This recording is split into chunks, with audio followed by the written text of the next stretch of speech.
Welcome back to the Brew Crew podcast, everyone. And this welcome back comes with an extended break because this is not a traditional Brew Crew podcast. This is a special.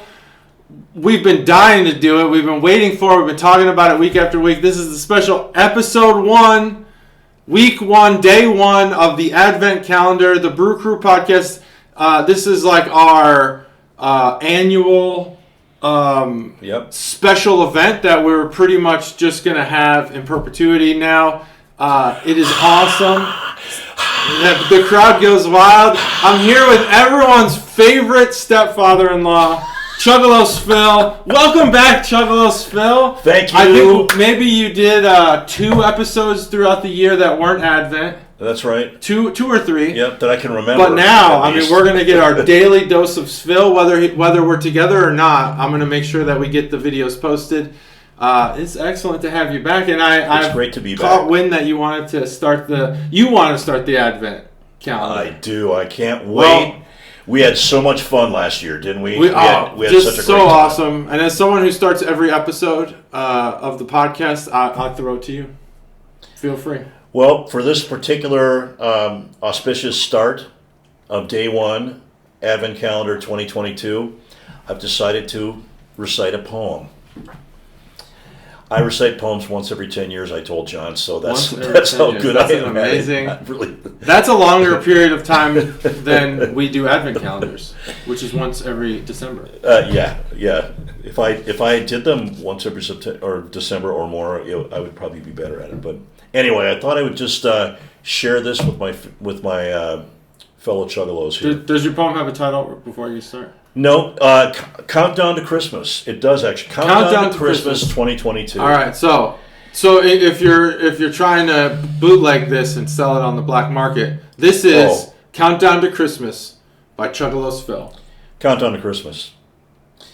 December 1st till Christmas is the longest time of year. Seems as though old Santa will never appear. When the calendar hits December, though, that's when our countdown starts. We hope each beer reminds you that you, yes you, are truly in our hearts. So here's the scoop on just what to do. Each day open just one special Advent brew. Remember, just one, no less, no more, or we may have to scoop you up off the floor. So, will you be naughty or will you be nice? I'll be checking in with Santa, so you'd better think twice. Either way, let's enjoy these libations with some hearty ho-ho-hos. And together, let's now usher in the Brew Crew Advent Calendar, our dear Chuggalos. There you have it. That was excellent. I loved it. That was great. It hits all the right notes, especially for our podcast. Being scooped off the floor, the ho-ho-hos, which I'm curious about the hose. The hose, you didn't see how I spelled it. So I'll leave that to your imagination. I did. I wasn't necessarily calling my fellow Chuggalos hose. No. But it rhymes, so I thought I'd throw that in there. Absolutely. So I'll leave it. It does leave it pretty open to interpretation. If there's any situation where Chuggalo would be adjacent to or in the immediate proximity of a hoe, it's during Christmas. It probably should be as Christmas. Ho ho ho, of course. Ho ho ho. I'm in the jolly sort of ho way, a jolly ho. There's a lot there, and you're gonna be checking in with Santa, which I think is. Thanks for doing that for all of us, because it's a lot of work. No worries. I figure as the busy guy, eldest statesman of the group, that probably lays in my lap. Santa. Maybe after this Advent calendar, will start looking like Santa. Santa refers to you as Phil as well, which I think is interesting. Nice. Yeah. Phil. So that was a fantastic poem. Thank you for preparing that. I did not hear it before, and we could probably have a full episode on just poems. Of Brew Crew. Brew Crew poems. Do you hear something? What the heck is that? I don't know. Oh, look at it. The lights flickered.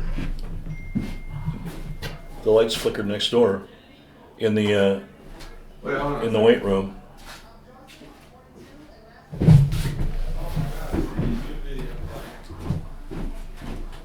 Did you see that? That's so weird. The light flickered in here. It was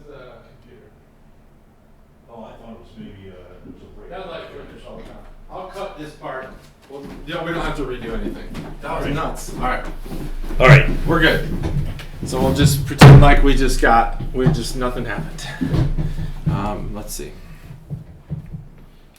All right. And so. Yeah, so we could do a full episode probably just based on questions I have about the poem and things I think that you hid in that poem that we could expand on based on events in your life. But this is the Advent calendar, so we try to keep them short, try to keep them not super short, but short enough to where you could consume it maybe, eating a sandwich at lunch or whatever.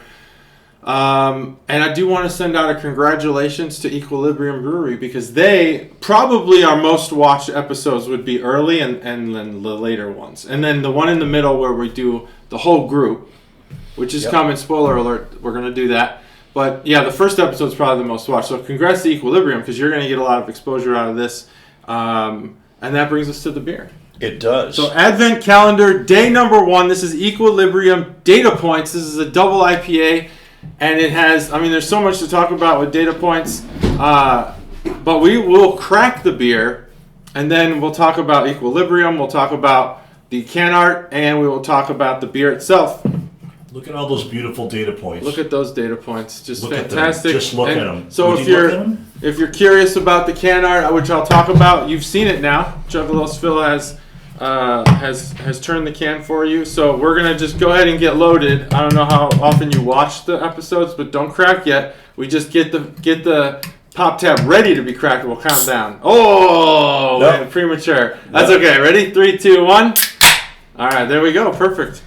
Yeah. So that's how we do that. Cheers on day 1 of the Advent calendar. To my favorite stepson-in-law, Sil. Well, that doesn't really work. No. Well. Sil. Kind of sounds like it might be a name. Sil. Oh, that's there's nice. a lot going on here. So while Juggalos Phil gets his bearings on this beer, maybe develops a rating in his mind, I will talk about Equilibrium. They're out of New York, Middletown, New York. And if you're a local listener of the Brew Crew podcast, there's a Middletown, Ohio. Very popular place. Big. It's not a city, I guess. It's a big municipality. But Middletown, New York, I had not heard of it. But I want to mention something about Equilibrium. We often talk about the About Us part of these breweries' websites. Equilibrium, and Matt might do a website review, so I'm not going to go too into detail about that. But their About Us page is literally a library's worth of books. It is insane how long this thing is. I was scrolling forever, and I'm still scrolling. I never finished scrolling. And I appreciate it. I have not read the whole thing. All I know is that these guys came out of MIT. The original idea was to produce clean water for people who need water, clean water. Wow. But it turned into beer. I skimmed, so I'm not exactly sure how that transition happened, but I can guess that you drink enough water, eventually you just want a beer. That's me anyway. Well, they might have gone to a wedding and turned the water into beer. Maybe that's what happened. Or maybe MIT, It might have been an MIT miracle. They just probably do a lot of weird experiments and who knows? wind up engineering some of that. Now, what I want to mention about their location, this podcast, if you're Equilibrium and you're watching this, and this is the first time you've been exposed to our podcast, we do something called the Can Art Boner segment. And that is where there's beer podcasts, and they talk about beer, but no one talks about the can art, the bottle art, the amount of effort that goes into the marketing and the display and all that stuff. We do. We have a Can Art Boner segment. I want to say that their facility is like a Can Art boner. It is unbelievable, all the art they have. Like, just strewn about, even functional things like their smoker. So it's can art on Viagra. Beautiful. It's can art on Viagra, basically. Yeah, it's like in the physical world. Like, their smoker here is like actually holy crap, appealing piece of look at that artwork. Visual. Yeah, and then there's the artwork, which I'm going to show here. Wow. So Equilibrium, again, I think Matt's probably going to do website stuff, but this is just like an Einstein multicolored thing going on there. This smoker is just, they have a lot of nice visual aesthetics there. So that's Equilibrium. Check them out if you're in New York. Next time I go to New York, I'll look for Middletown. I don't know where in New York it is. I didn't bother to do the research on it. I have no idea. I did go to New York, Cooperstown. but not New York City. My buddy That's Westy, next. shout out if you're watching, Westy, that I went to college with. He and I have been planning a trip to meet at Cooperstown. He lives out there in actually the D.C. area. And Well, when you do, yeah, it's your friend, but I'll invite myself if you. Oh, you are absolutely don't invited. mind me inviting myself. I love Hell no. Cooperstown. Great breweries in Cooperstown. Not to detract from Equilibrium. Omegang, you had Omegang before? Yes. Omegang's there, and there's a couple smaller ones that don't really distribute. Just great time. Great time. Cooperstown's amazing. Well, this is amazing beer. Double IPA, as John mentioned, 8.5%. 8.5. That's a hefty beer. It's hefty, but not overly hefty. Mm-hmm. It's not, leaning towards sort of the high side, like a barley wine kind of a thing, where it's almost too much, and it totally turns the flavor into something else. I do occasionally like a barley wine, but this is not. This is, and really for as high alcohol as it is, it's quite well balanced. Yeah, I agree. I'm liking it. Barley wine famously was the beer that won out last year as our best beer. It did. But this is not that. This is 2022. This is beer number one. Go ahead and give us your thoughts on whatever attributes you want. Can, taste, color, and the score between 0 and 5 by 0.25 increments. You can see by how John poured there, the color is very typical of a traditional IPA. It's not darker. It is opaque, though. It is opaque and a little cloudy, which is interesting. The flavor profile is sweet. I'm finding it's pretty sweet. Oh yeah, it's sweet. And it's not flavored though. It's not infused with any sort of fruit or any other kinds of flavor. It's kind of a straight down the middle, or straight up the middle IPA in that way. It's just a little bit more hearty and flavorful than most IPAs. So it's got a sweet flavor, but not overpoweringly so. You can definitely taste the grunt on it, but it is well balanced. Not overly hopped, I don't think. I think the hops are nicely balanced too. Mm-hmm. So it's a nice, and it's not real. Sometimes with the double IPA, you're going to taste a lot of, heavy duty kind of coffee and maybe some, chocolate and those sort of esters that you're tasting in the roast. But I'm not really. It's better balanced than that. You get hints of those things, which I like. It's blended well. Tastes really good. I like it a lot. Actually, it's a good beer. You want to give your score? Or you want to wait till the end? I'll let you describe it while I keep thinking about the score. All right, I got my score, so I won't be biased by his.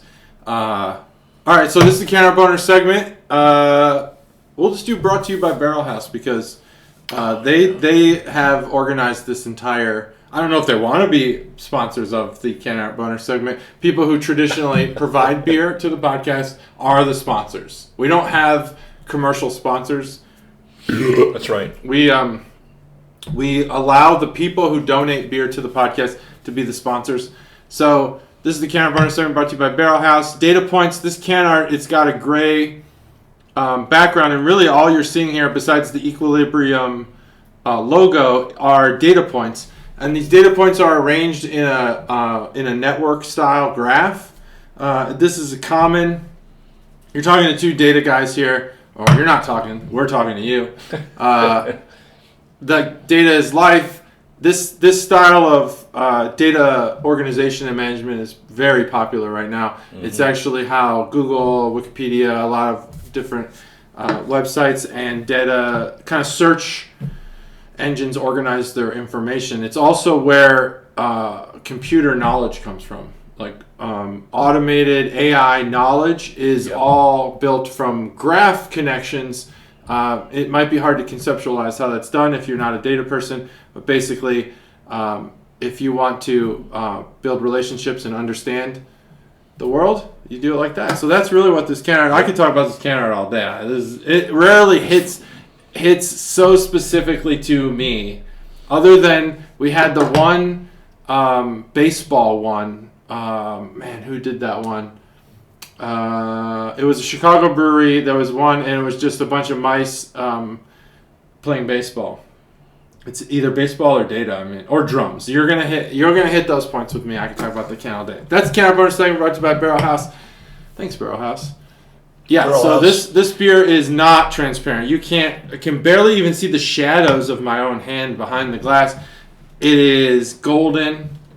It looks Beautiful. sweet. It Yep. does look sweet, and it is sweet. It is. It is. It's not harsh. It's not. And doesn't have a real strong hop bite, as I said. Yeah. Just well balanced in that way. And then the sweetness of the hops, because there's so much of it. The sweetness of the malt, which there's so much of in order to get the 8.5%. Obviously, That's where they get the sweetness from. That's where the malts. sweetness is from. That's where it's from. It is definitely sweet. This beer could be two things, depending on how you feel, and that's not common. Usually, you can get like the feeling of a beer right away. It could be This could be a warm drink. It could warm you up in its bitterness, but it could also be a beach beer. You could drink this beer Totally. in the sun. It definitely has the sweetness. It might. I don't know if it's overbearing, over powerful, over whatever. But it's it definitely. See, I think it does have a fruitiness to it. Yep. Unlike I think you mentioned it doesn't have any of those additives or added ingredients, but I think it has a fruitiness to it. It does from the fermentation. Yeah. It's very That'll good. happen without having to put any fruit in it at all.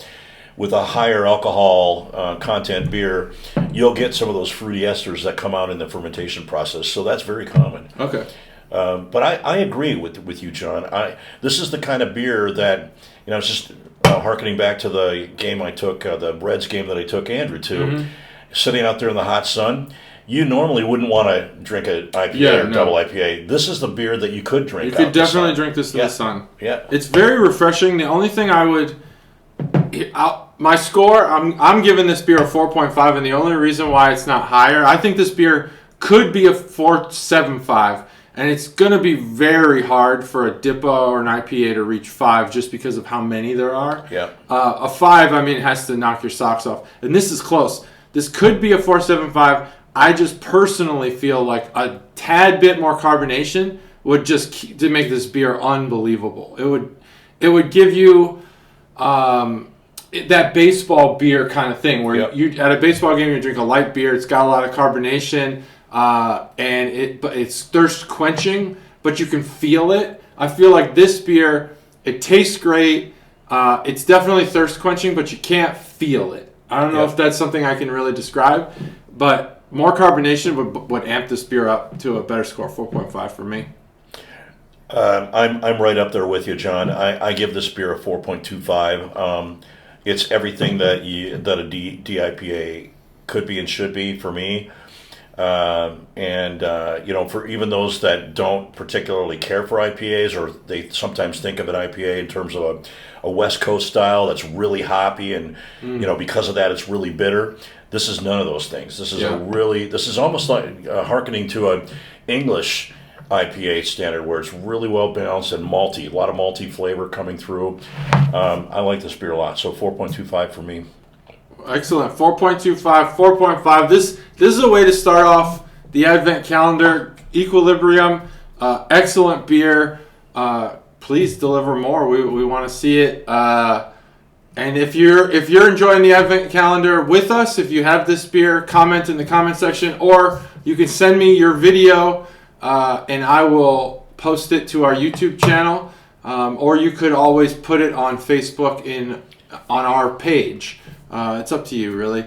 So you could now expect some videos from Stev, from obviously Matt. It's probably I'm hoping and I'm thinking he's in transit, but I think that he'll have an exceptional first video, maybe, or maybe it'll be chaotic. I don't know, but he's a planner, so it'll probably be spot it'll probably be epic.